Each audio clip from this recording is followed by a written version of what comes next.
want to be the leader, but you want us to call her to order. Yeah. When you're the one complaining. The person that's complaining when it comes to emotional matters only has the best leverage point, because we can tell you that the same energy you're applying to complaining can be applied to avoiding the keeping of scores with a romantic partner. It's not a competition. If it's going to be competition by any chance, it should be a competition about who is going to outgive the other person.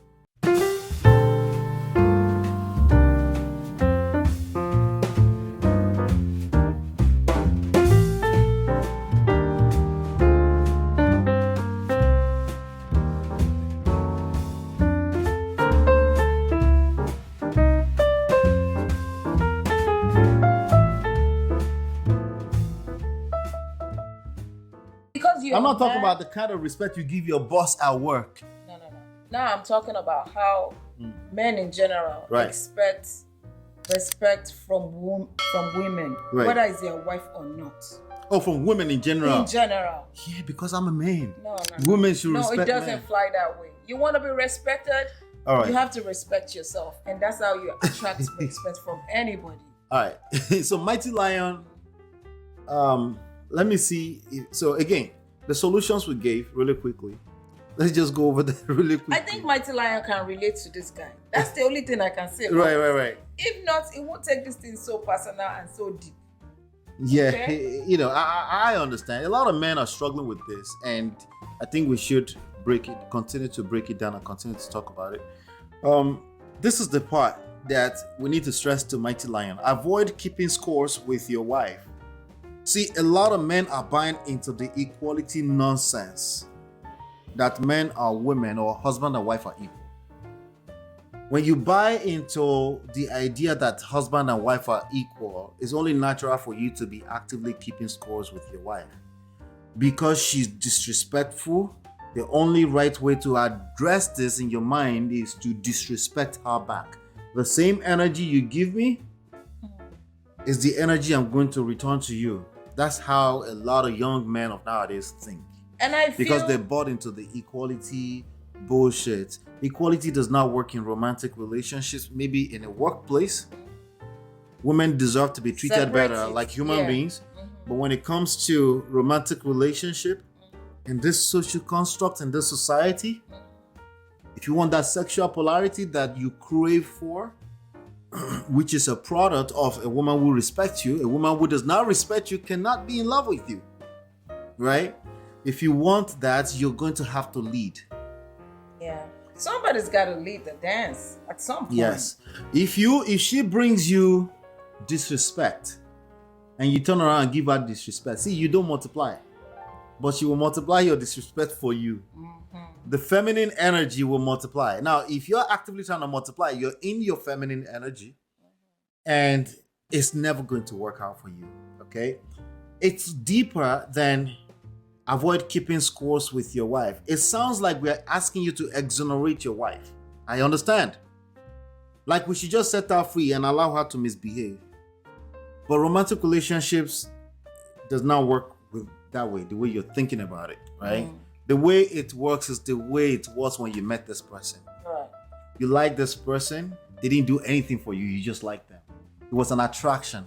It's that same attraction that will keep it alive, at least in this social construct. I don't know about 1960, but right now, if you don't have attraction, you're fooling yourself.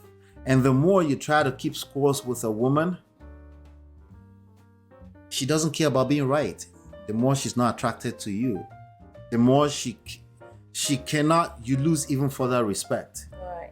Not because you're wrong, because by the way, you're probably right. Right? But being right and respect within the context of romantic relationship don't go together. It's leadership.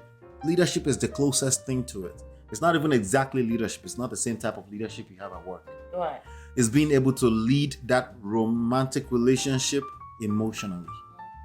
Sometimes she's caught up in her emotions. If you go for your own emotions in that moment in time, it's going to be chaotic.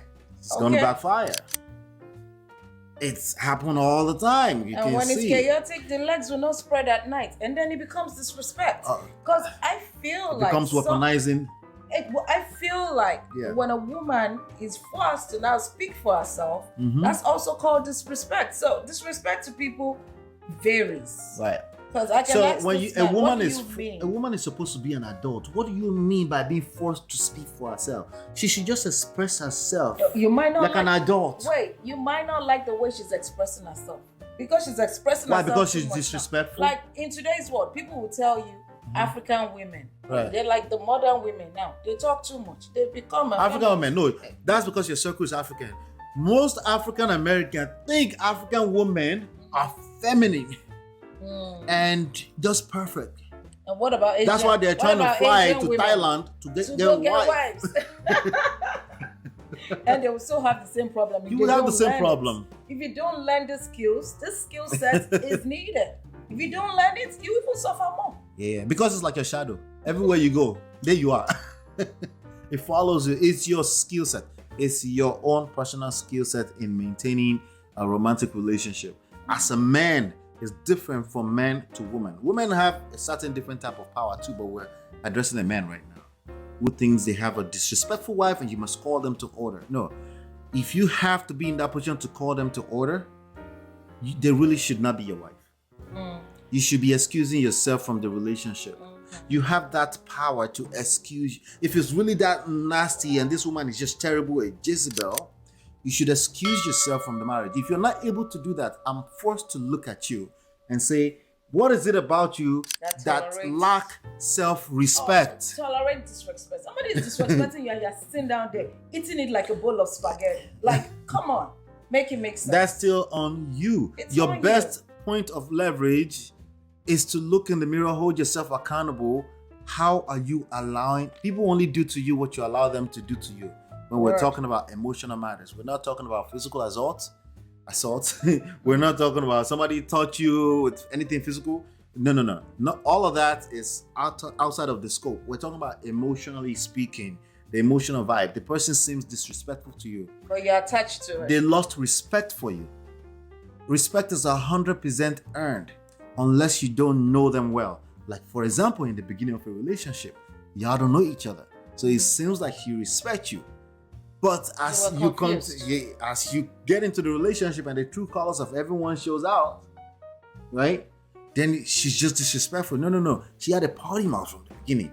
You were just not on the receiving end of it, right? Okay. Now you're on the receiving end of it, and you want us to help you judge that woman who you subscribe to be in a relationship with, and you claim that you want to be the leader, but you want us to call her to order. Yeah. When you're the one complaining.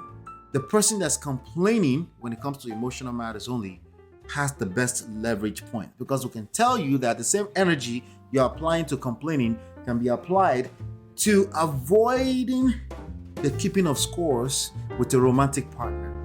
It's not a competition. If it's going to be competition by any chance, it should be a competition about who is going to outgive the other person.